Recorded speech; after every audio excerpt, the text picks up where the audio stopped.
Hello hi friends, myself Govind Sunny, you are watching लॉग लैटम for mathematics.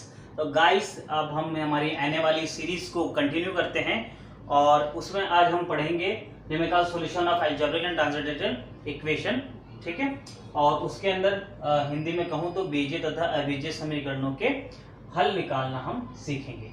तो देखिए, किसी भी बीजीय तथा अबीजीय समीकरणों के हल निकालने के लिए हमें सबसे पहले यह जानना जरूरी होगा कि हम इस चैप्टर में किस तरह की इक्वेशन से डील करेंगे। ठीक है, तो देखिए, सबसे पहले जो बीजीय इक्वेशन या जो हम अलजेब्रिक इक्वेशंस की बात कर रहे हैं वो हमारे पास होगी इस टाइप की। हमारे पास इक्वेशन किस टाइप की होगी, an x raised to power n plus an minus 1 x raised to power n minus 1 and so on a naught equals to 0। इस टाइप की कुछ इक्वेशंस हम इसमें इनके सॉल्यूशन निकालेंगे। बेसिकली हमें रूट फाइंड करने हैं इन इक्वेशंस के, है ना। और दूसरी ट्रांसेंडेंटल इक्वेशन देखो कौन सी होती है। मैं अगर ट्रांसेंडेंटल इक्वेशंस की बात करूं तो ये वो इक्वेशंस होती है जिनके अंदर e raise to power x, sin x, है ना, tan x और ऐसे कोई टर्म आ जाए, यानी कि एक्स वाई जेड जैसी कोई वेरिएबल ना होकर कैसे हो, वेरिएबल किसी फंक्शन के अंदर इंक्लूड होकर आए, तो हमारी इक्वेशन कैसे कहलाती है, ट्रांसेंडेंटल इक्वेशन कहलाती है। और इनके सॉल्यूशन जो हम मेथड पढ़ेंगे वो लगभग एक जैसे ही काम करेंगे। और देखिए, चूंकि हम इसको एनए के अंतर्गत पढ़ रहे हैं तो एनए के अंदर हमें यूज करना होता है कैलकुलेटर। एक हमारे पास क्या होगा, साइंटिफिक कैलकुलेटर यूज आएगा। ठीक है, इससे पहला जो चैप्टर था उसमें इतना यूज नहीं आता, लेकिन इसमें बहुत ज्यादा इसका यूज आएगा। ठीक है, उससे हम न्यूमेरिकल कैलकुलेशंस करेंगे। तो देखिए हमें इन सबके मान निकालने पड़ेंगे। यहाँ पर भी जब पावर मान लो बहुत ऐसी आ जाए, कॉम्प्लिकेटेड पावर आ जाए, उसको टैकल करना, और वो भी किसकी निकालनी हो, हमें 0.2621 की, तो काफी दिक्कत का सामना करना पड़ सकता है। तो उस खातिर हमें यहाँ पे क्या यूज करना पड़ेगा, साइंटिफिक कैलकुलेटर यूज करना पड़ेगा। तो देखिए दोस्तों, यहाँ पर हमारे पास जो मेथड्स है इस तरह की इक्वेशंस को सॉल्व करने के, उनमें एक जो बहुचर्चित मेथड है वो है ग्राफिकल मेथड। और ग्राफिकल मेथड क्या है, हमारे सिलेबस में है नहीं, पहली चीज, है ना। लेकिन ग्राफिकल मेथड सबसे एक्यूरेट मेथड्स में से एक माना जाता है। यद्यपि हम अगर ग्राफ बना पाए तो सबसे बेस्ट मेथड ग्राफिकल मेथड कहलाता है। दूसरा देखिए जो हमारे सिलेबस में है, बाइसेक्शन मेथड। बाइसेक्शन मेथड बहुत आसान मेथड है। ठीक है, इसमें हमारे पास क्या होंगे, दो हम रूट्स का आइडिया लगाएंगे कि किन दो बिंदुओं के बीच में इक्वेशन के रूट लाई करेगा। ठीक है, और फिर उसको बाइसेक्ट करते हुए हम हमारे रूट तक अप्रोच करेंगे। ठीक है, तो ये हमें पढ़ना है और ये हम आज ही शुरू करेंगे। उसके अलावा एक मेथड है रेगुला फाल्सी मेथड। ठीक है, इसके अंदर भी हमें वही दो रूट पता करने होंगे और उसको लेते हुए हम सही रूट तक पहुंचेंगे। प्रॉपर एक फॉर्मूला होगा, उसको बार बार रिपीट करके हम काम में लेंगे। ठीक है, इटरेशन मेथड की बात करें तो इटरेशन मेथड में जैसे कि मैंने आपको बताया था, इटरेशन मेथड क्या होते हैं, ऐसा मेथड होते हैं जिनके अंदर एक स्टेप में या एक अप्रोक्सीमेशन में जो वैल्यू प्राप्त होती है उसे हम दूसरे अप्रोक्सीमेशन या फिर उसी सेम प्रोसेस से बार बार गुजारते हैं। ठीक है, तो वो इटरेशन मेथड कहलाते हैं। तो एक तो जनरल इटरेशन मेथड हम देखेंगे, और एक इटरेशन मेथड के अंदर ही आता है न्यूटन रैप्सन मेथड। ठीक है, तो हमें ये मेथड देखना है, इसका भी पर्टिकुलर फॉर्मूला है। लेकिन न्यूटन रैप्सन मेथड में क्या है कि 3-4 टाइप के होते हैं क्वेश्चन, तो उसके लिए अलग अलग न्यूटन रैप्सन फॉर्मूलाज डेवलप हैं, तो हम सभी के बारे में डिस्कस करेंगे।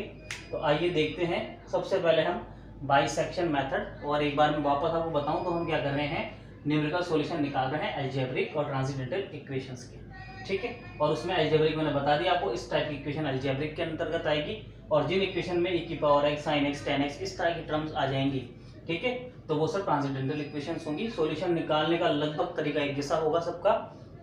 हम क्या करेंगे, दो कोई रूट फाइंड कर लेंगे, ठीक है, बेसिक टेक्निक के साथ में, और उसके बाद में हम उन रूट्स के बीच में जहां पर हमें सॉल्यूशन प्राप्त है उसको अप्रोच करेंगे। ठीक है, तो ये बेसिक सी टेक्निक है कि आइए देखते हैं बाइसेक्शन मेथड। तो आइए दोस्तों, अब हम सीखते हैं बाइसेक्शन मेथड। इस हिंदी में द्विविभाजन विधि कहते हैं। नाम से स्पष्ट है कि बाइसेक्शन का अर्थ क्या है, दो टुकड़े, है ना, करने होंगे हमको। ठीक है, तो देखिए कैसे क्या करना होगा। सबसे पहले हमारे पास इक्वेशन दी हुई होगी जो कि ये थी। ठीक है, हमें इस इक्वेशन को क्या मानना पड़ेगा, लेट किसी फंक्शन एफ ऑफ एक्स के तुल्य से मानना पड़ेगा। ठीक है, और देखिए भाई ये मान लिया हमने। अब क्या करना है, हमारे पास या तो ये इंटरवल गिवन होगा, ठीक है, प्रोबेबली गिवन होगा, ठीक है। अगर नहीं होता है तब हमें क्या करना है, ठीक है। यदि ये इंटरवल हमें गिवन नहीं हो, देखो यहाँ पे इंटरवल हमें दे रखा है 0,1, ठीक है। यदि ये इंटरवल हमें गिवन ना हो तब हम किस प्रकार इस इक्वेशन को टैकल करेंगे। तो देखिए सबसे पहले हमें क्या करना होगा, हमें इन इक्वेशंस की एक विशेष प्रॉपर्टी का अध्ययन करना होगा, ठीक है। तो देखिए क्या होता है, जब भी किसी इक्वेशन की हम बात करते हैं उसको अगर ग्राफ में मैं प्लॉट करता हूं, माना कि ये मैंने उसको प्लॉट कर दिया ग्राफ में, ठीक है। अब देखिए दोस्तों यहाँ पर क्या हो रहा है, ये कोई ग्राफ मान लीजिए किसी इक्वेशन का। यहाँ पर एक बेसिक प्रॉपर्टी ये रहती है कि यदि मैं ग्राफ में इस बिंदु को ध्यान से देखूं तो ये बिंदु किस चीज को बताएगा, अगर ये इसका ग्राफ है यदि, तो ये बिंदु क्या बताएगा, ये बिंदु बताएगा वह बिंदु जहां पर या x की वो वैल्यू जहां पर y क्या हो जाता है 0, यही है। और ऐसा यहाँ पर x की वो वैल्यू जहां पर y क्या हो रहा है, x की वो वैल्यू जहां पर y 0 हो रहा है, ठीक है। तो ये ग्राफ x एक्सिस को जहां जहां कट करेगा वो इसके रियल रूट्स हो जाएंगे, गॉट इट।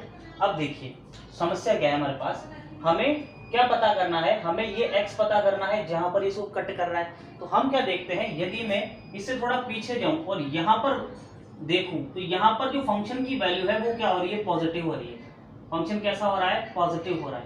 और सिमिलरली अगर मैं इसके नीचे एक बिंदु पर आऊं तो यहाँ फंक्शन की वैल्यू कैसी आ रही है, नेगेटिव आ रही है, ठीक है। यहाँ पे नेगेटिव एक्सिस पर ये वैल्यू लेगा और इस पॉजिटिव और नेगेटिव के बीच में ये बिंदु पड़ता है। और ये हर बार ऐसा होगा, जब भी आप देखेंगे कि ये पॉइंट हमें पता करना होगा तो एक वैल्यू इसकी पॉजिटिव वैल्यू देगी, इससे थोड़ी ऊपर की वैल्यू, और एक इसके पीछे की वैल्यू में नेगेटिव देगी। या तो नेगेटिव पीछे वाली दे दे, ठीक है, या नेगेटिव आगे वाली दे दे, तो ये वाइस वर्सा रहेगा, ठीक है। कि ऊपर वाली अगर पॉजिटिव है नीचे वाली नेगेटिव हो सकती है, या फिर पहले वाली नेगेटिव हो सकती है और बाद वाली पॉजिटिव हो सकती है। तो ये कैसे भी हो सकता है, लेकिन एक पॉजिटिव और एक नेगेटिव अगर वैल्यू हमें तुरंत प्राप्त हो जाती है तो ध्यान रखिएगा इसके बीच में ही हमारा क्या लाई करेगा, रूट लाई करेगा, ठीक है। तो हमें क्या ढूंढनी होती है, x की एक ऐसी वैल्यू जहां पर ये पॉजिटिव हो जाए और एक ऐसी वैल्यू जहां पर फंक्शन कैसा हो जाए, नेगेटिव हो जाए। कौन, फंक्शन, और वो ही उन्हीं के बीच में हमारा रूट लाई करेगा, ठीक है। तो यहाँ पर तो 0, 1 दे दिया था, अगर नहीं दिया होता तो मैं क्या करता, मैं इसमें x की अलग अलग वैल्यूज रख कर देखता। जैसे 0 रखूंगा, 0 रखूंगा तो उसका मान कितना आ जाएगा, -1 आ जाएगा। और यदि मैं इसमें x की वैल्यू 1 रखूंगा तो मेरे पास क्या वैल्यू आएगी, 1 + 2 -1 -1, तो ये तो कैंसिल हो गया, +1। तो देखिए एक नेगेटिव और एक पॉजिटिव, और अगर मैं इसको साथ में लिखूं तो इन दोनों का मल्टीपल कैसा आ रहा है, <0 आ रहा है, ठीक है। नेगेटिव आ रहा है ना, <0 आ रहा है। तो ये कंडीशन बहुत इंपॉर्टेंट है इन दो पॉइंटों के बीच रूट लाई करने की, या इन दोनों पॉइंटों के बीच में रूट होने की या मूल होने की है, मूलतः ये सबसे महत्वपूर्ण स्थिति है, ठीक है। तो ये हमें ध्यान रखना है कि हमें पॉजिटिव और एक नेगेटिव वैल्यू चाहिए फंक्शन की, उन दोनों बिंदुओं के बीच में ही हमारे पास क्या रहेगा, इसका मूल या इसका सॉल्यूशन रहेगा। तो देखिए अब क्या करना है, जैसे हमें 0 1 प्राप्त हो गए, ठीक है। तो हमें सबसे पहले निकालना होगा एक पॉइंट x3, या फिर आप इसको x1 नाम दे सकते हैं, जैसे भी आपकी इच्छा हो, ठीक है। वो क्या होगा, ये जो हमारे पास गिवन वैल्यू है a और b इंटरवल की, उसका हाफ, बाइसेक्शन नाम है ना, तो हम वही बाइसेक्शन कर रहे हैं। तो सेकंड स्टेप हमारे पास क्या है, हमने एक x1 निकालना है, जो कैसे निकलेगा, इन दोनों पॉइंट्स यानी जो हमने भी पता किए हैं जिनके ऊपर जो फंक्शन है वो कैसा हो रहा है, नेगेटिव से पॉजिटिव या पॉजिटिव से नेगेटिव हो रहा है, उन दोनों को जोड़कर 2 बार डिवाइड करना है, ठीक है। तो 1/2 आ गया, ये हमारे पास क्या हो गया, x1। अब हम इस x1 पर इस फंक्शन की वैल्यू चेक करेंगे, ठीक है। तो देखिए चेक करते हैं, तो f ऑफ हमारे पास क्या है, x1, तो ये क्या प्राप्त हो जाएगा, 1/2 की पावर 4, 1/2 की पावर 4 प्लस 2 1/2 की पावर 3 माइनस 1/2 -1, ठीक है। इसको थोड़ा सिंप्लीफाई करते हैं तो ये कितना हो जाएगा, ये हो जाएगा 16, ये कितना हो जाएगा, एक टाइम कट जाएगा, ये 2 टाइम 4 हो जाएगा, है ना, -1/2 और ये 3/2 हो जाएगा, ओके। इसका आप एलसीएम अपन लेंगे तो ये लगभग 1.5 है, ये 1.25 है और ये उससे छोटा है, तो ये दोनों वैल्यू मिलू के नेगेटिव वैल्यू आ रही है, ठीक है। तो ये कैसा ले जाएगा, <0 क्वांटिटी आएगी, गॉट इट। ये <0 रहेगा, ठीक है, यानी कि नेगेटिव रहेगा। अब f ऑफ x1 नेगेटिव आ गया है, ये ध्यान रखने की जरूरत है, क्या आया है, नेगेटिव आया है। और यदि यह नेगेटिव आता है तो हमें जो पिछली नेगेटिव वैल्यू जिस पॉइंट पर आ रही थी उस पॉइंट को छोड़ना है। ठीक है, ये नेगेटिव आता है तो हमें कौन सी छोड़नी है, जहां पर पहले नेगेटिव आया था, तो पहले नेगेटिव किस पे आया था, 0 पे, तो 0 को हमें त्याग देना है, हमें छोड़ देना है, और उसकी जगह किसको देनी है, अपने x1 को, यानी 1/2 को। तो अब हमारे पास इंटरवल कैसा हो गया, 1/2, 1। ठीक है, क्या हो गया, 1/2, 1।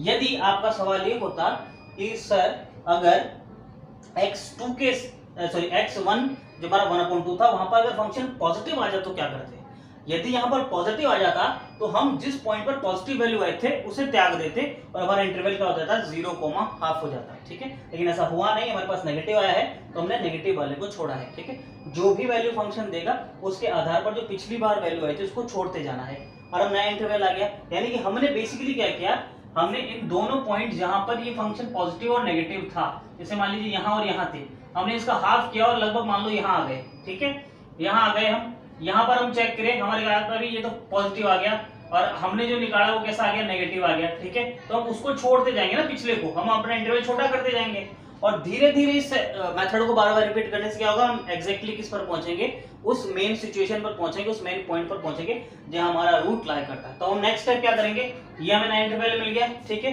फिर इसको बाइसेक्ट करेंगे, बाइसेक्ट करेंगे मतलब इसको a मान लेंगे, इसको b मान लेंगे और एक x2 निकालेंगे, तो 1/2 + 1/2 ये कितना हो जाएगा, 3/4। ठीक है, अब इसके ऊपर हम फंक्शन की वैल्यू निकालेंगे और ये चेक करेंगे कि पॉजिटिव है कि नेगेटिव है, और फिर हम वही प्रोसेस बार बार रिपीट करते जाएंगे, हमारे इंटरवल को छोटा करते जाएंगे और हमें फाइनली ये कितनी बार करना है। अब सवाल ये है कि ऐसा तो कितनी बार करते जाओ। ठीक है, तो देखिए ये हमें बेसिकली जो ये परफॉर्मिंग है, ये एग्जाम के पॉइंट ऑफ व्यू से देखें तो 5 से 6 बार करना काफी रहता है, और यदि आपके पास टाइम है तो आप इस प्रोसेस को रिपीट और भी कर सकते हो। ठीक है, लेकिन 5 से 6 बार रिपीट करना ठीक है। और जो सही तरीका है इसका, ये तो मैंने एग्जाम के हिसाब से बताया, और जो सही तरीका वो ये है कि इस प्रोसेस को तब तक रिपीट करना है जब तक पॉइंट के बाद में 3 स्थानों तक, ठीक है, वैल्यू रिपीट ना हो जाए।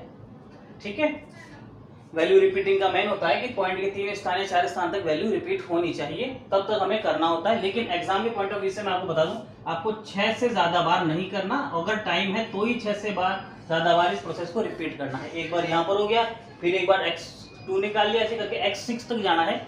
उसके बाद में आप लिख सकते हैं एक लाइन कि हमारे पास क्या हो गया, इसका अप्रोक्सीमेट सॉल्यूशन क्या प्राप्त हो गया, वो जो भी आपका x6 आएगा वो प्राप्त हो गया। ठीक है, तो ये बेसिकली प्रोसेस है। एक बार वापस देखते हैं। सबसे पहले हमें क्या करना है, इक्वेशन को f(x) के बराबर मानना है। जो दिया हुआ इंटरवल अगर है तो हमें उस पर वैल्यू देखनी है और चेक करना है कि पॉजिटिव नेगेटिव होनी चाहिए। अगर नहीं दिया गया है, कैसे निकालेंगे, हिट एंड ट्रायल मेथड, अलग अलग वैल्यूज x की चेंज करेंगे और जहां पर हमारे पास ये चेंज आ जाएगा, नेगेटिव से पॉजिटिव या पॉजिटिव से नेगेटिव, हमें वो इंटरवल रख लेना है। ठीक है, उसके लिए कंडीशन सेटिस्फाई हो रही है, इसकी नेगेटिव इसकी पॉजिटिव, तो लेस देन 0 रहेगा, सॉरी ये लेस देन 0 रहेगा। Got it. अब देखिए हमें एक x1 निकालना होगा, यानी बाइसेक्ट करना होगा, इन दोनों पॉइंटों को जोड़कर 2 से डिवाइड करना होगा। ये हम करेंगे, नया पॉइंट मिलेगा, उस पर फंक्शन चेक करना है। फंक्शन अगर वहां नेगेटिव है तो पिछली नेगेटिव वाली वैल्यू छोड़ दो, अगर फंक्शन वहां पॉजिटिव है तो पिछली पॉजिटिव वाली वैल्यू छोड़ दो। ठीक है, और वैसे करके हमें नए a और b मिल जाएंगे। अब इसके लिए फिर x2 निकालेंगे, अब x2 पर फिर फंक्शन चेक करेंगे, अगर पॉजिटिव है तो पिछली पॉजिटिव वाली, पिछली कौन सी, यहाँ पर जो पॉजिटिव नेगेटिव था ये ध्यान रखना है।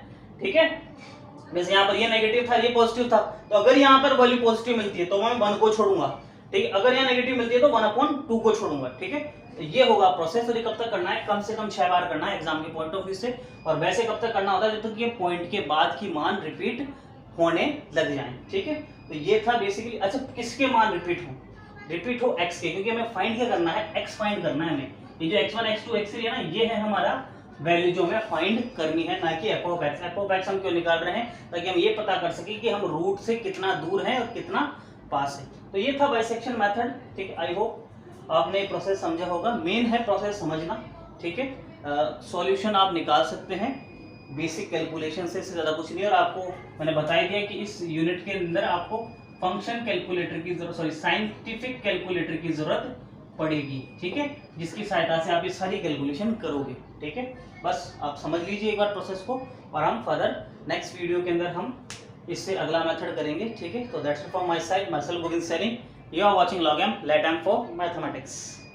और जाते जाते एक शेर के, अंधेरी रातों जाकर उसको कह दो, अंधेरी रातों जाकर उसको कह दो, मेरा भी दिल तन्हा तन्हा जाग रहा है, मेरा भी दिल तन्हा तन्हा जाग रहा है।